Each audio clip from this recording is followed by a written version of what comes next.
माननीय मुख्यमंत्री जी आए थे अभी परसों, उनकी भाषा थी कि बहुजन समाज पार्टी से मौलाना चुनाव लड़ रहा हूँ, पेपरों की हेडिंग बनी है। तो क्या ऐसी भाषा होनी चाहिए मुख्यमंत्री की? उनको तो अपने कहाँ से मौलाना आप लग रहे हैं? ये तो उनसे किसको मौलाना कहा उन्होंने? ये तो उनसे पूछा जाए तो बताएंगे। अब हमारी सीट पर आकर के कह करके गए हैं, तो किसको कहें तो वही बताएंगे।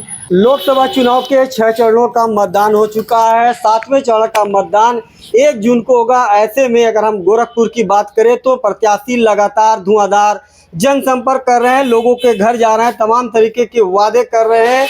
अब इन्हीं वादों के बीच जो है बसपा प्रत्याशी जावेद सिंघानिया भी डोर टू डोर लोगों से घर पहुंच रहे हैं, उनसे वादे कर रहे हैं। उनसे ही जानते हैं कि जावेद जी, आप लगातार जनसंपर्क कर रहे हैं इस चिलचिलाती धूप में, क्या लग रहा है किन वादों को लेकर आप जनता के बीच पहुंच रहे हैं? बहुजन समाज पार्टी का कैंडिडेट हूँ साहब। बहुजन समाज पार्टी वादों पे विश्वास नहीं करती। मैं कोई वादा कर ही नहीं रहा हूँ।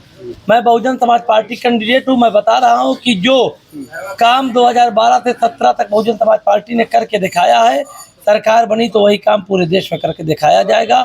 उसी 2007 से 12 के उस कार्यकाल के बुनियाद पर मैं चुनाव में वोट मांग रहा हूँ और जनता मेरे साथ। अब तो मुद्दा ये है कि बेरोजगारी है, महंगाई है, ये मुद्दा है। जो युवा है उनको रोजगार नहीं मिला, सबसे बड़ा मुद्दा ये है। 1,35,000 से ज्यादा लोगों को रोजगार बहन जी ने 5 दिन के अंदर दे दिया। ऐसे लोगों को जो 5 पास नहीं थे।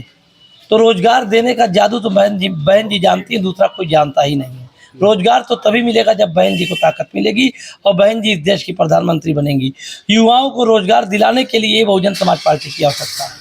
अच्छा, अगर जनता आपको यहाँ से सांसद चुनती है तो क्या प्राथमिकता है, क्या काम कराएंगे आप? सांसद चुने जाने के बाद सबसे पहली प्राथमिकता होगी कि मुझको गर्व हासिल हो जाए कि मेरे एक वोट से माननीय बहन जी इस देश की प्रधानमंत्री बन जाए। मेरी सबसे पहली प्राथमिकता तो यही होगी। दूसरी क्या होगी? दूसरी, अपने क्षेत्र के विकास के लिए क्षेत्र के नौजवानों का रिजर्वेशन, क्षेत्र में जो हमारी सरकारी संस्थाएं हैं, गैर सरकारी संस्थाएं हैं, जहां 90% से ज़्यादा हमारे गैर जनपद के लोग कार्यरत हैं, वहां 90% से ज़्यादा मैं अपने क्षेत्र और अपने जनपद के लोगों का रिजर्वेशन कराऊंगा। क्या लग रहा है अपना मुकाबला आप किससे मानते हैं? यहाँ पे जो है रवि किशन है जो सांसद, कोई मुकाबला करने लायक नेता कैंडिडेट है ही नहीं। कोई कैंडिडेट को मेरे बगल में खड़ा कर दिए, ना बात कर पाएगा, ना बता पाएगा, ना समझा पाएगा, ना बोल पाएगा, ना हंस पाएगा, ना चल पाएगा। कैसे मुकाबला है? अब जनता के हाथ में है। जनता गोरखपुर वर्सेज बाहरी, नेता वर्सेज हीरो, जमीन वर्सेज टीवी स्क्रीन का चुनाव है। अब जनता फैसला करेगी जमीन वाले को जिताना है कि टीवी स्क्रीन वाले को, नेता को जिताना है कि हीरो को, अपने घर को जिताना है कि बाहर को। इसका फैसला जनता के हाथ में। नहीं, आप मुकाबला की आप मान चुके हैं कि आप जीत चुके हैं? मुझको मान ही लेना चाहिए, क्योंकि मैं ही अकेला लड़ रहा हूँ। अब टीवी स्क्रीन और जमीन की लड़ाई में किसको जीतना चाहिए? अगर जमीन हार जाए तो बदकिस्मती है यहाँ के लोगों की। तो अब हीरो और नेता की लड़ाई में किसको जीता? तो आप जमीनी बाकी आसमान से आए हैं? आसमान से फिल्मी दुनिया से आए हैं। आप नहीं जानते क्या? सब फिल्मी दुनिया के लोग हैं। अब कहीं पिक्चर उक्चर बने हुआ मैं जाके जबरदस्ती हीरो का रोल करूँ तो कर तो नहीं पाऊंगा ना। तो अब ये नेता लोगों का चुनाव है, इसमें हीरो हीरोइन की जरूरत ही नहीं है। अब जबरदस्ती आ गए हैं तो अब मैं तो लड़ाई नहीं मानता। बाकी जनता तो भाई सबसे ऊपर है, जनता जिसको आशीर्वाद देती है। अच्छा, 1 जून को मतदान है और तापमान बहुत गर्म है, क्या लग रहा है क्या अपील करेंगे जो मतदाताओं से? मतदाताओं से मेरी यही अपील है कि आपका बेस्ट कैंडिडेट लड़ रहा है, आपका फेवरेट कैंडिडेट लड़ रहा है। आप, मेरी मतदाताओं से अपील है कि गोरखपुर सदर लोकसभा कम से कम 90% वोट पोल कर दो मेरे भाई। अपने फेवरेट कैंडिडेट को, अपने भाई को, अपने ज़मीन के साथी को, जो आपके साथ कंधे से कंधा मिला के चलता है, उसको वोट दे दो। जो आपके ज़मीन का साथी हो उसको वोट दे दो। जिससे मिल सकते हो, जिसका मोबाइल नंबर रखे हो, जिसका घर देखे हो, उसको वोट दे दो। मेरी जनता से यही अपील है। कुछ और भी लोग हैं। भाई साहब, क्या नाम है आपका? राजेश मलिक। अच्छा, राजेश मलिक जी, आप जावेद सिंघानिया के साथ जनसंपर्क में हैं, कितना जनता का समर्थन इन्हें मिल रहा है? जनता का समर्थन भरपूर मिल रहा है और यह हम लोग जनता के बीच में जो जा रहे हैं तो यह जनता एकदम मोदी के खिलाफ है, क्योंकि मोदी ने सबको 5 किलो राशन देकर पंगु बना दिया है और उनके घर के लड़के बेरोजगार नौकरी नहीं पा रहे हैं। तो 5 किलो राशन से काम नहीं चलने वाला है और नवयुवक भी आक्रोशित है। वह सरकार बदलना चाहता है, इसलिए वह बहुजन समाज पार्टी की सरकार को याद करके माननीय बहन जी के कामों पर विश्वास करके माननीय जावेद सिंघानिया के पक्ष में वोट करने के लिए कह रहा है। कितनी सीटें आप लोग जीत रहे हैं? इसकी कितनी सीटें जीत रही? बहुजन समाज पार्टी ये तो समय बता के कितनी सीटें जीत रही है, क्योंकि हम लोग झूठा नहीं बोलते हैं, जैसे वो कहते हैं 400 पार, तो हम लोग 400 पार नहीं करते हैं। जनता विश्वास करते हैं, ये समय बताएगा कि बहुजन समाज पार्टी कितनी सीट जीत रही है। कितनी सीटें जीत रहे? और भी कुछ, क्या नाम है आपका? सुशील कुमार भारती। सुशील जी, क्या लग रहा है कि किस हिसाब से किसकी लहर मार रहा है इस वक्त जो है आप? इस समय तो लहर बहुजन समाज पार्टी, हमारे कार्यकर्ता माननीय जावेद सिमलानी, ये तो बाहरी तो है न, बीएसपी के 20 साल से कार्यकर्ता है। बहन जी ने कार्यकर्ता को टिकट दे करके लड़ाया है, बाकी पार्टियां तो बाहर से लाए हैं, तो इनको यहाँ के स्थानीय लोग भरपूर समर्थन कर रहे हैं। अच्छा, बीजेपी कह रही है कि इस बार 400 के पार, तो आप लोग कहाँ हैं? बीजेपी का तो वादा और जुमला करती है, जैसे गांव में आते हैं लोग कुर्सी उर्सी बेचते हैं, 400 चिल्लाते हैं, देते हैं 100 रुपये में, वही बीजेपी का है। मतलब केवल जुमला है, वाह।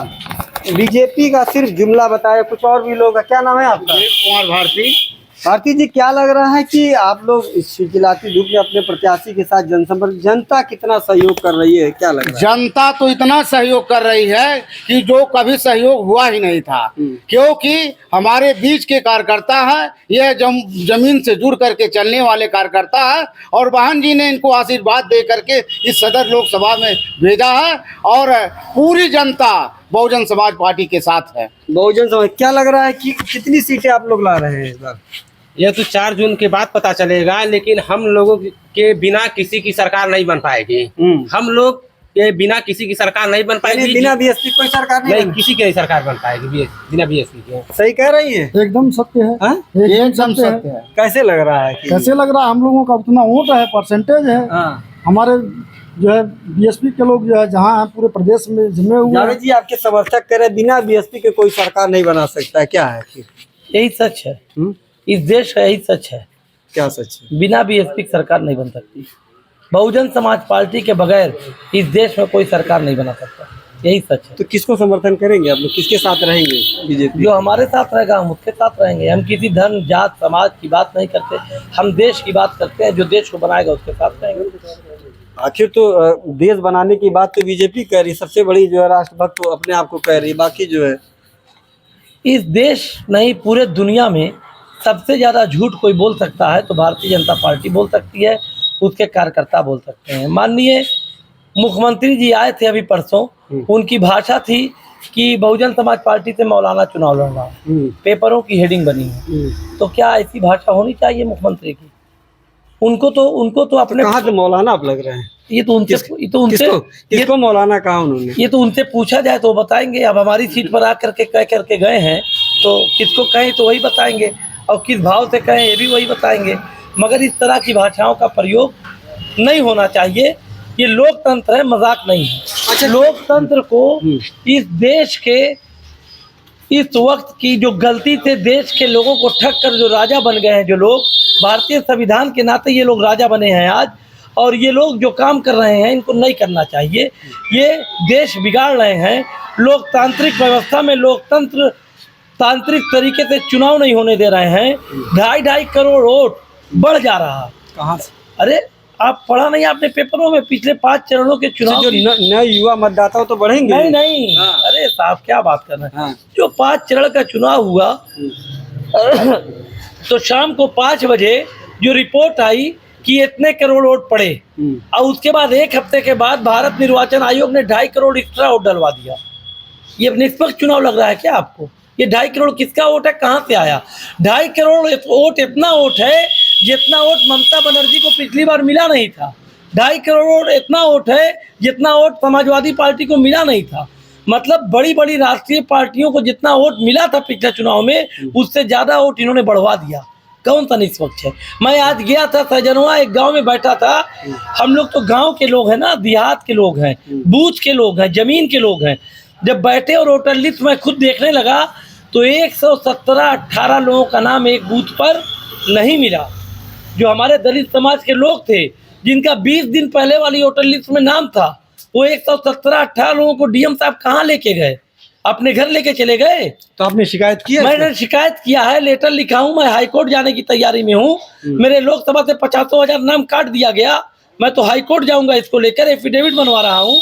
मैं छोड़ूंगा थोड़ी ना। देश में लोकतांत्रिक व्यवस्था है, लोकतंत्र की हत्या हमारे सामने हो रही है। जितना मैं कुव्वत है, ताकत है, मेरे बदन में एक एक बूंद खून है, तब तक मैं लोकतंत्र को बचाने के लिए लड़ता रहूंगा। धन्यवाद। तो आपने देखा ये थे जो है सदर लोकसभा से बसपा प्रत्याशी जावेद सिमनानी, जिनका साफ तौर से कहना है कि लोकतंत्र को बचाने के लिए चुनाव लड़ रहे हैं।